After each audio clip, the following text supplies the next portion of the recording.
তবুও বাবার উপর কিছু বলল না। আশরাফ খানও মেয়ের সাথে এমন ব্যবহার করে এখন মনে মনেই অনুতপ্ত হচ্ছেন। May I come in sir? Ajito, my boy, please come and sit. Aditya বসল। তা হঠাৎ আমার কেবিনে আসলেন, কোনো ইম্পর্টেন্ট কাজ? স্যার, এদিক ওদিকের কথা বলে আমি বর্তমানে আপনার সময় নষ্ট করতে চাইব না। সোজা কথাই বলতে চাই। আপনার আজকে আখির সাথে করে যাওয়া ব্যবহারটা আমার ঠিক মনে হয়নি। আমরা সবাই জানি আখি নিজের দায়িত্ব নিয়ে কতটা সিরিয়াস। আজকে আপনি হুট করে মিটিং ডেকেছেন, এতে তখন যে কোনো ডাক্তার নিজের কিছু প্রয়োজনে হাসপাতালের বাইরে থাকতেই পারত। এটা বড় কিছু ছিল না। আমাকে আমার কাজ শেখাতে এসো না আজিতো। না স্যার, তা করার কথা আমি ভাবতেও পারি না। আপনি আমার গুরু, কিন্তু আমার যা সঠিক মনে হয়েছে সেটা বলেছি, বাকিটা আপনি ভালো জানেন। হয়তো আখি একটা ভুল করে গেছে, কিন্তু তার মাসুল যে তাকে জীবন ভর দিতে হবে তেমন কিছু তো নয়। আখি আপনাদের ছাড়া কতটা পীড়ায় আছে তা জানলে হয়তো কখনোই আখিকে দূরে ঠেলে দিতেন না। বাচ্চারা ভুল করতেই পারে স্যার, তবে মা বাবা কি পারেন না বাচ্চার সেই ভুলগুলো শুধরে নেওয়ার একটা সুযোগ দিতে? বিষয়টা ভেবে দেখলে খুশি হব স্যার। আমার কথায় খারাপ লাগলে ক্ষমা করে দিবেন। চলি তাহলে। আদিত্য উঠেই চলে গেলে আহিল বলল, বাবা, ভুল না হয় আঁখি করেছে, তাই বলে কি ক্ষমা করা যায় না তাকে? আশরাফ খান কিছুই বললেন না। আহিলের কথার উত্তরে শুধু নীরবতা পালন করে গেলেন। বাড়িতে এসে মায়ের চেক আপ করলো আখি। শরীর অত্যন্ত দুর্বল ওনার, তাছাড়া অতিরিক্ত চিন্তায় শরীর আরও খারাপ করেছিল। আখি ওনাকে ওষুধ খাইয়ে ঘুম পাড়িয়ে দিল। হৃদিকা আসলো আখির কক্ষে একটা মাথা ব্যথার ওষুধ নেবে বলে। তার মাথা অত্যন্ত ধরেছে। আখি তাকে বসিয়ে রেখে পাশে ওয়ার্ড্রোব ড্রয়ার খুলে পাশে ওয়ার্ড্রোবের ড্রয়ার খুলে ওষুধের বাক্স বের করতে নিলে সেদিনের আখের আনা অজ্ঞাতজনের কাঠিটাও সাথে বেরিয়ে আসে, যা বেরোতেই ফ্লোরে পড়ে যায়। শুভ্রতার চোখ যায় সেদিকে। আরে আখি, তুমিও একই কাঠি কিনেছো? একই কাঠি মানে আপু? আরে কার কাছে দেখেছো কাঠিটা? আরে রিদিকের কাছেও সেম কাঠি আছে। তুমি শিওর? এক দেখাতে কি করে চিনলে? আরে চিনবো না? এই কাঠি নিয়েই যা তা, সারাদিন এটাই পরে থাকতো রিদিকা। অনেক পছন্দ ছিল ওর এটা। সেদিন হঠাৎ খুঁজে পাচ্ছিল না বলে আমাকে না জানি কত দোষারোপ করেছিল, কত কথা শুনিয়েছিল। তারপর নিজের রুমেই এক কোণে পড়ে থাকতে পায়। সে কাঠিটা কি তুমি পাশ থেকে দেখেছো? মানে এমন কাঠি তো অনেকেই কিনতে পারে, কিন্তু রিধিকারটা কি তুমি আলাদাভাবে শনাক্ত করতে পারবে? হ্যাঁ পারবো, কারণ ওর কাঠিটা সেদিন খুঁজে পেল মাথার দিকটা অল্প ভাঙা পায়। হয়তো দিহানি খেলা করে ভেঙে দিয়েছিল। দেখো তো এটা কিনা। আখি শুভ্রতার সামনে নিয়ে কাঠিটা ধরলে এক মুহূর্তেই চিনে ফেলে সে।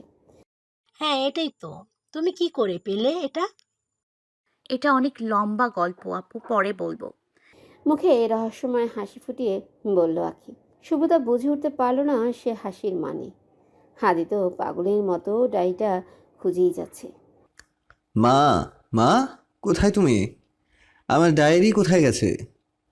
আরে কি হয়েছে, এত চেঁচাচ্ছিস কেন? তোর জ্বালায় ঘরে থাকতে পারছি না। আমার ডায়েরি কোথায়? আমি জানি কি? না জানি না বাবা, কি হয় এসব লিখে? আগের যুগের লোক স্কুলের খাতা ছিঁড়ে চিঠি পাঠাতো ভালোবাসার মানুষকে, আর এখন ডায়েরিতে ভরে ভরে লিখে রেখে দিয়ে যে কি পাই পোলাপাইন। মা, তুমি বলবে কোথায় আমার ডায়েরি? আমি জানি না রে বাবা। তা তোর জন্য এমন কিছু এনেছি যাকে দেখে তোর ডায়েরির ভূত মাথা থেকে নেমে যাবে। আবার কোনো মেয়ের ছবি এনে থাকলে বলে দাও, এখনই আমি আমেরিকার টিকিট বুক করব। আরে একে রেখে কি কখনো আমেরিকা যেতে পারবি? এর জন্যই তো 6 বছর বনবাস কাটলি। কি মনে করিস আমি কিছুই বুঝি না? আদিত্যের সামনে আখির ছবি টাঙিয়ে বললেন শায়লা মির্জা। অবাক হলো আদিত্য। আখি, হ্যাঁ, আখি মনে হয় তুই রাজি না। বাদ দে, চিরকুমারই থাক তুই। মস্কার করে শায়লা মির্জা চলে যেতে নিলেই আদিত্য ওনাকে আটকালো। আরে আরে, কোথায় যাচ্ছ মা? কি বললো আমি বিয়ে করব না? মনে করবি? ইয়ে মানে, হ্যাঁ। শায়লা মির্জার ভ্রুচনা করার কথার জবাবে হামতা করে মাথার পেছন দিকে চুলকিয়ে সম্মতি জানালো হাজিত। সারা মির্জা খুশিতে আত্মহারা। এই না হলে আমার ছেলে, দেখ তোর মা এখন তোর বিয়ে কিভাবে করায়। কিন্তু মা, এটা সমস্যা আছে। আমার মনে হয় না আখি মানবে, কারণ ওর সদ্য ডিভোর্স হয়েছে। আমি চাই না এখন এসব নিয়ে ওর সাথে কিছু কথা বলা হোক। কিছুদিন যেতে দাও, আমি নিজে ওর সঙ্গে কথা বলে নিব। বুঝেছি, বাচ্চাদের মুখে বাবার ডাক শোনার জায়গায় দাদা ডাক শোনার ইচ্ছে হয়েছে তোর। মানে? মানে খুব সোজা, তোর হাতে ছেড়ে দিলে আরও এক যুগ না পার করে দিবি আকিকে মনে কথা জানাতে। 6 বছর আগে সঠিক সময়ে সঠিক সিদ্ধান্ত নিলে আজকে নাতি নাতনি আমার কোলে থাকতো। তুই জায়গায় বসে থাক, তোর মা তোর বিয়ে আখির সাথেই করিয়ে দম নেবে। হাদিস কক্ষ ছেড়ে কোথাও বেরোবে, তখনই হৃদিকা কক্ষে প্রবেশ কর। হাদিস তাকে দেখে চমকে যায় অনেকটাই। কি হয়েছে আদ্রিস? তোমার কি হয়েছে? কেমনটা দেখাচ্ছে তোমায়? কানের উপরের দিকে অনেকটা চুল উঠে এসেছে কি করে? আদেশের কথায় হৃদিকা ছুটে যায় আয়নার সামনে। দেখে ঠিকই তার একপাশে চুল অনেকটাই উঠে এসেছে। সে বুঝতেই পারেনি। কি হয়েছে রিদিকা? এমনটা হলো কেন? হৃদিকা বুঝতে পারল বিষয়টা আদেশের সামনে আসা থেকে ও আটকেতেই পারবে না, তাই বলে দেওয়াই উত্তম বলে মনে করল। সব কিছুই বলে দিল হৃদিকা, যা ওকে ডাক্তার বলেছে। কথাগুলো শুনে আদেশ এক প্রকার হেসেই দিল। কি যে বলো রিদিকা, তোমাকে কেউ ভাইরাস কেন দেবে? তুমি তুমি কত কিউট অ্যান্ড সুইট। হয়তো ডাক্তার তোমার রোগের কোনো নাম খুঁজে না পেয়ে ভুলভাল কিছু বুঝিয়ে দিয়েছে তোমায়। তুমি তুমি চিন্তা করো না। আমি আমি তোমাকে অন্য বড় ডাক্তারের কাছে নিয়ে যাব। সত্যি সত্যি তোমাকে এভাবে কেমন জানি লাগছে। তা আমি আজকে বাইরে যাচ্ছি, বন্ধুদের সাথে আড্ডা দেব। মাইন্ডটা ফ্রেশ করতে চাই আমি। এমনকি আখিকে নিয়ে অনেক টেনশনে আছে। কাল সকাল অবধি নতুন কাজের লোক এসে যাবে। তুমি থাকো, আমি চলি। কথাগুলো বলে আদেশ চলে গেল। হৃদিকার রাগে পাশের ড্রেসিং টেবিলে লাথি দিল সজোরে। আমি অসুস্থ জেনেও এভাবে চলে গেলে? আর ওই আখি অসুস্থ হলে তো ঘর মাথায় তুলে নিত। আখিকে নিয়ে এখনও ভাবছে। তুমি জানো না আদ্রিস, তুমি কত বড় ভুল করে গেছো। তুমি আমাকে জীবনে জড়িয়েছো, আর আমাকে নিয়েই থাকতে হবে, সে আমি যেমনই হই না কেন। তুমি শুধুই আমার, আর আমার না হলে কারো না। I love you Adris, because I love you. হাদিতে ডায়েরি পড়তে মত্ত হয়েছে আখি।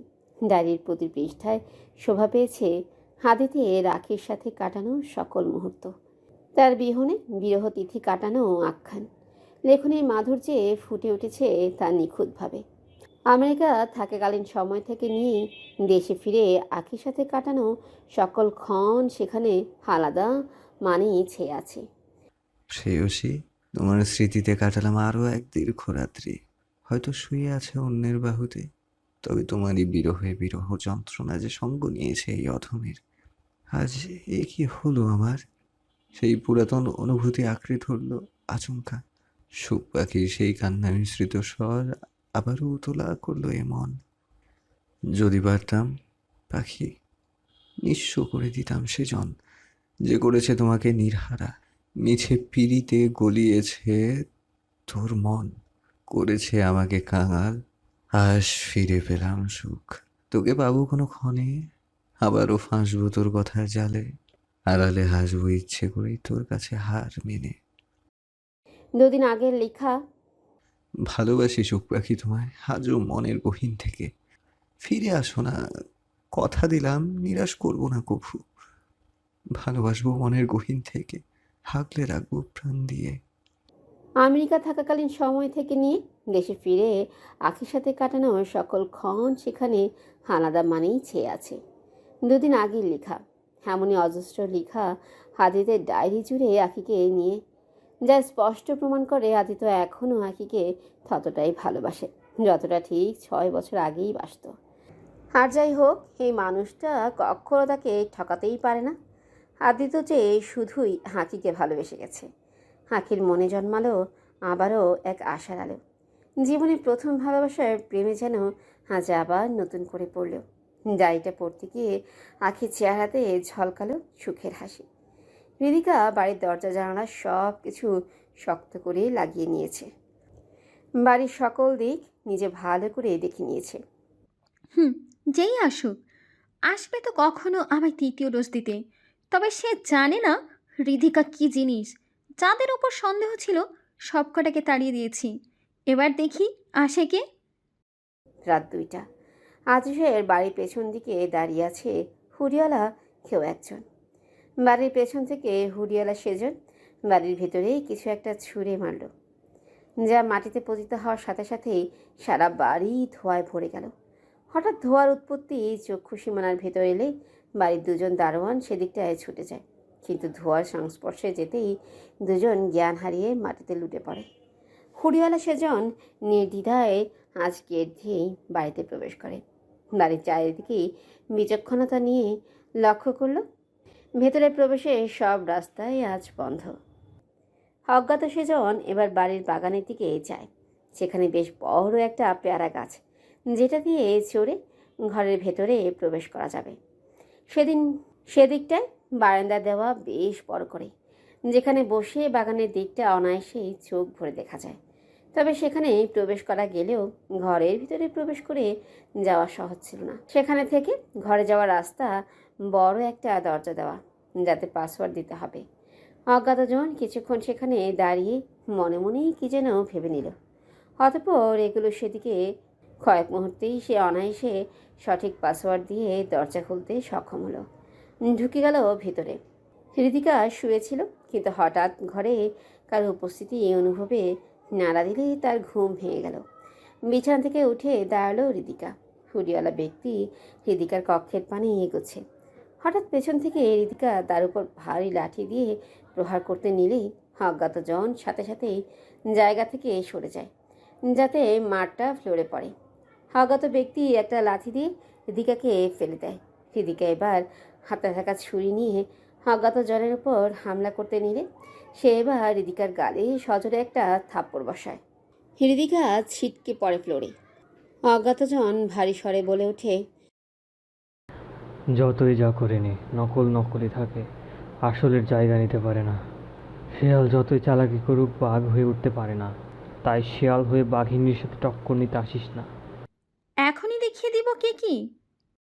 অতঃপর হৃদিকা ছুরি নিয়ে আবারও অজ্ঞাত সে জনের উপর ঝাঁপিয়ে পড়বে। তার আগেই সে বিনা বাক্যে হৃদিকার উপর কিছু স্প্রে করলো, যার ফলস্বরূপ তার উপর প্রহার করে ওঠার আগেই জ্ঞান হারিয়ে পড়ে যায় হৃদিকা।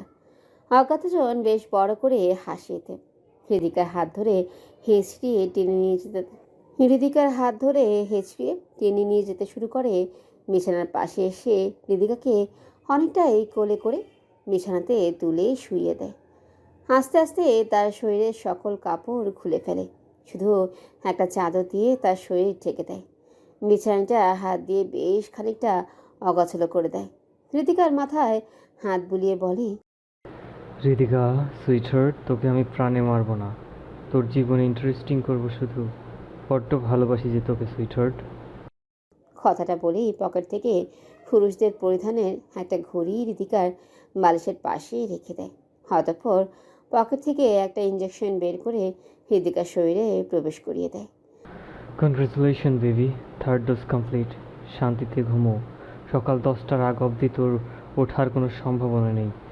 যদি কেউ না ওঠায় এর আগে তোর প্রাণের স্বামী এসে পারবেন। I hope. Now bye. মুখ দিয়ে রহস্যময়ী একটা সুরে শীষ দিতে দিতে বেরিয়ে গেল সেজন। ঘণ্টাখানেক পর দারোয়ানদের জ্ঞান ফিরে উঠেই নিজেদের এমন অবস্থা সম্পর্কে কিছুই বুঝে উঠতে সক্ষম হয় না। হাদিসকে ফোন করলে ফোন ওঠায় না। দুজন আবারও নিজেদের জায়গায় চলে যায়। অনেকবার ফোন করলে হাদিস তাদের ফোন ওঠায়। অবশেষে তারা রাতের ঘটনা সম্পর্কে বললে হাদিস অনেকটাই ঘাবড়ে বাড়ি চলে আসতো। সকাল 10টার বেশ আগেই বাড়ি পৌঁছালো। তোমরা দুজন এখানে? ঘরে ম্যাডাম ঠিক আছে কিনা সেটা জানার প্রয়োজন মনে করোনি? স্যার, ম্যাডাম তো ভিতর থেকে সব দরজা জানালা বন্ধ করে দিয়েছেন। আমরা বাহির থেকে ম্যাডামকে ডাকলেও ওনার কোনো জবাব পাইনি, তাই আপনাকে ফোন করি। হ্যাঁ স্যার, অনেক ডেকেছি। আচ্ছা ঠিক আছে, আমি দেখছি। দারোয়ানদের কথা শুনে হাদিস বেগতিক পায়ে ঘরের দিকে গেল।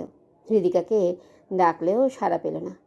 পাসওয়ার্ড টাইপ করলে দরজা খুলে গেল। হাদিস ঢুকে গেল ভেতরে। অতঃপর সোজা তার কক্ষের দিকে যায়। কক্ষের দরজা ভেজানো দেখেই ধাক্কা দিয়ে ভেতরে ঢুকে। হৃদিকাকে উক্ত অবস্থায় দেখে ঠিক থাকতে না পেরে চেঁচিয়ে উঠে তার নাম নিয়ে। চাচানোর শব্দেও হৃদিকার জ্ঞান ফিরে না। হাদিস রেগে মেগে তেড়ে যায় তার দিকে। অতঃপর তাকে তার নাম ধরে ডেকে ঝাঁকাতে শুরু করলে হৃদিকা জেগে ওঠে।